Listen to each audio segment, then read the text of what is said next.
HSC 2026 batch কি অবস্থা সবার? তোমাদের আজকের ক্লাস মনোবিজ্ঞান প্রথম পত্র পঞ্চম অধ্যায় ওয়ান শট এমসিকিউ আমরা শুরু করছি। বুদ্ধিবৃত্তিক শিক্ষণ কয় ধরনের? বুদ্ধিবৃত্তিক শিক্ষণ কয় ধরনের? 4 ধরনের। বুদ্ধিবৃত্তিক শিক্ষণ বলতে মূলত জ্ঞান, চিন্তা ও বোধগম্যতার মাধ্যমে শেখাকে বোঝায় মনোবিজ্ঞানীদের মধ্যে। এটি প্রধানত কি 4 ভাগে বিভক্ত। অন্তর্দৃষ্টিমূলক শিক্ষণের প্রবক্তাকে? অন্তর্দৃষ্টিমূলক শিক্ষণের প্রবক্তা হচ্ছেন কে? কোহলার। মনোবিজ্ঞানী কোহলার একটি শিম্পাঞ্জির উপর পরীক্ষা চালিয়ে এই মতবাদটি প্রকাশ করেন। এখানে হঠাৎ সমাধান মাথায় আসার মাধ্যমে শিখন ঘটে।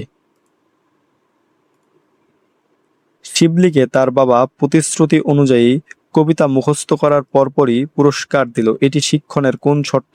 এটি হচ্ছে শিক্ষণের কি? বলবৃদ্ধি শর্ত। কোনো আচরণের পর কাঙ্ক্ষিত ফল বা পুরস্কার দেওয়া হলে সেই আচরণটি বারবার করার প্রবণতা বেড়ে যায়, একেই কি বলবৃদ্ধি বলা হয়।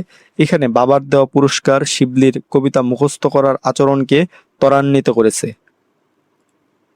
সর্বপ্রথম জ্ঞানীয় মানচিত্রের কথা কে বলেন? জ্ঞানীয় মানচিত্রের কথা বলেন কে? টলম্যান। ইসি টলম্যান ইঁদুরের গোলক ধাঁধা পরীক্ষার মাধ্যমে জ্ঞানীয় মানচিত্র ধারণার প্রবর্তন করেন। তার মতে প্রাণী বাহ্যিক আচরণের পাশাপাশি মনের ভেতরে একটি পরিবেশগত মানচিত্র বা চিত্র তৈরি করে শেখে। রাকা বাংলা শেখার পরই বিরতি না দিয়ে ইংরেজি বিষয় শিখল, ফলে বাংলার কিছু অংশ ভুলে গেছে। এই মতবাদের নাম কি? এই মতবাদের নাম হচ্ছে কি? যে অনুশিক্ষণ প্রতিবন্ধকতা। পরে শেখা পড়া ইংরেজি যদি আগে শেখা পড়া বাংলা মনে রাখতে বাধা দেয়, তবে তাকে কি অনুশিক্ষণ প্রতিবন্ধকতা বলে। এইভাবে সহজে মনে রাখা যায় যে পরের পড়া আগের পড়াকে ভুলে যেতে বাধ্য করলে তা অনুশিক্ষণ প্রতিবন্ধকতা। অর্থলোভীর নিকট অর্থ, এটি শিক্ষণের কোন শর্ত? এটি শিক্ষণের কি? বলবৃদ্ধি শর্ত। অর্থলোভী ব্যক্তির কাছে অর্থ একটি প্রণোদনা বা রিইনফোর্সমেন্ট হিসেবে কাজ করে, যা তাকে নির্দিষ্ট আচরণ করতে চালিত বা উৎসাহিত করে। এটি আচরণকে শক্তিশালী করে বলে এটি কি? বলবৃদ্ধি বা রিইনফোর্সমেন্ট।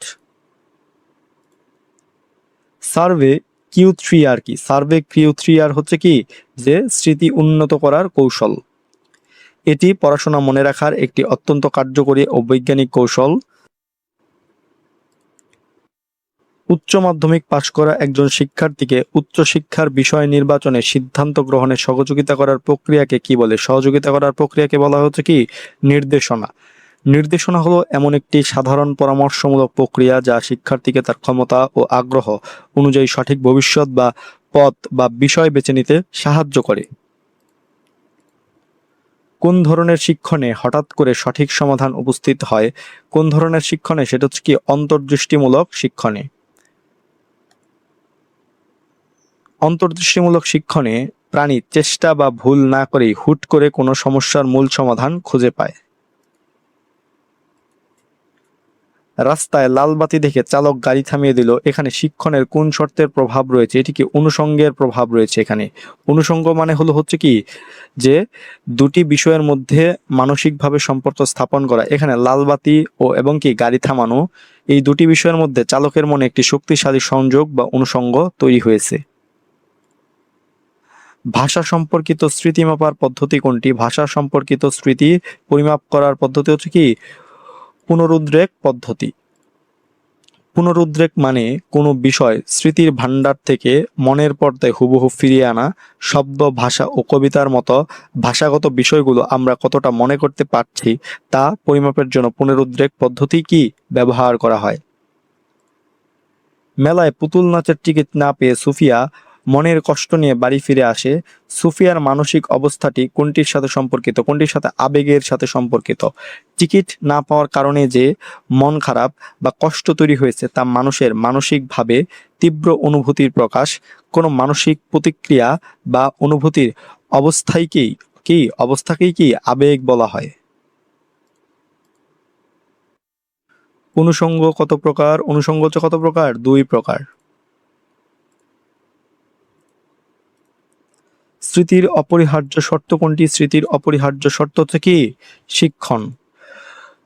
কোনো তথ্য আগে শিখন বা গ্রহণ না করলে তা কখনো স্মৃতিতে ধরে রাখা সম্ভব নয়। তাই শিক্ষণ হলো স্মৃতির প্রথম ও সবচেয়ে মৌলিক অপরিহার্য শর্ত। সংবেদী স্মৃতির সময়কাল কত সেকেন্ডের কম? 1 সেকেন্ডেরও কম। সংবেদী স্মৃতি অত্যন্ত ক্ষণস্থায়ী, ইন্দ্রিয়ের সাহায্যে গৃহীত অনুভূতির প্রতিচ্ছবি সাধারণত 1 সেকেন্ডের কম সময় প্রায় 0.25 থেকে 0.5 সেকেন্ড পর্যন্ত স্থায়ী হয়।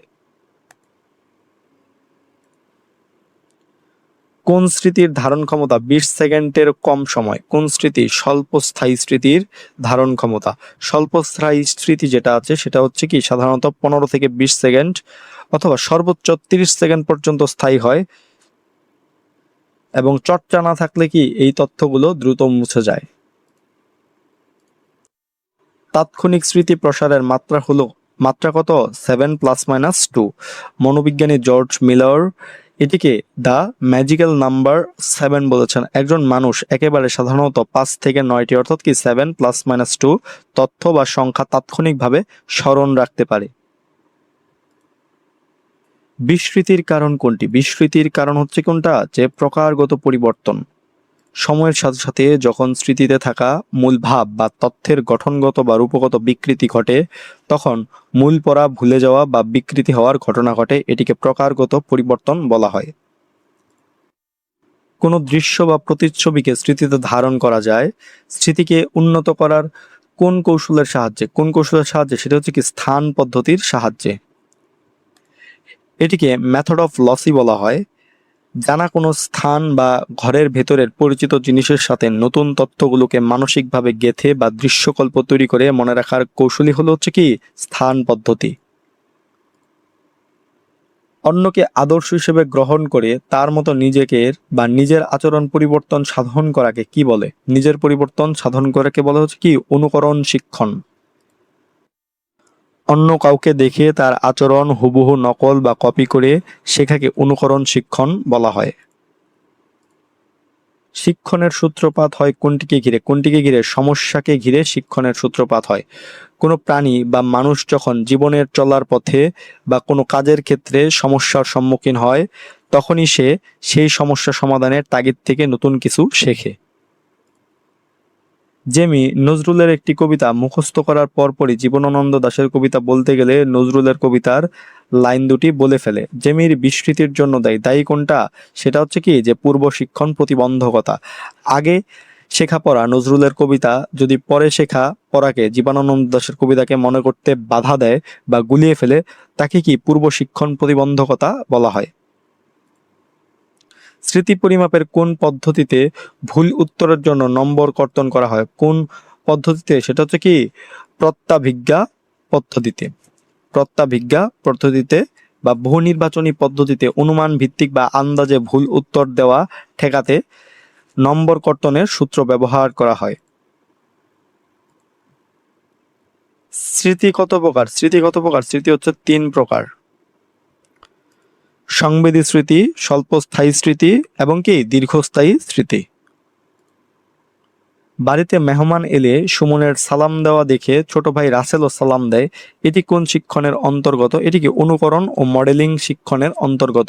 এখানে ছোট ভাই রাসেল তার বড় ভাই সুমনকে মডেল হিসেবে দেখছে এবং তার আচরণ অনুকরণ করে সালাম দেওয়া শিখেছে। এটি অনুকরণ ও মডেলিং শিক্ষণ। কোন স্থান বা কালে দুটি ঘটনার সম্পর্ক বা যোগাযোগ তৈরি হওয়াকে কি বলে? এটিকে বলা হচ্ছে কি অনুষঙ্গ বলা হয়। স্থান বা সময়ের ব্যবধানে যখন দুটি ঘটনার মাঝে মনের ভেতর সাঁকো বা যোগসূত্র তৈরি হয়, তখন থেকে কি অনুষঙ্গ বলা হয়। যেমন আকাশ কালো দেখলেই বৃষ্টির কথা মনে হওয়া। তো এই ছিল মনোবিজ্ঞান প্রথম পত্র 5ম অধ্যায় ওয়ান শট এমসিকিউ ক্লাসটি। তোমাদের সকলের জন্য শুভকামনা রইল। ধন্যবাদ সকলকে।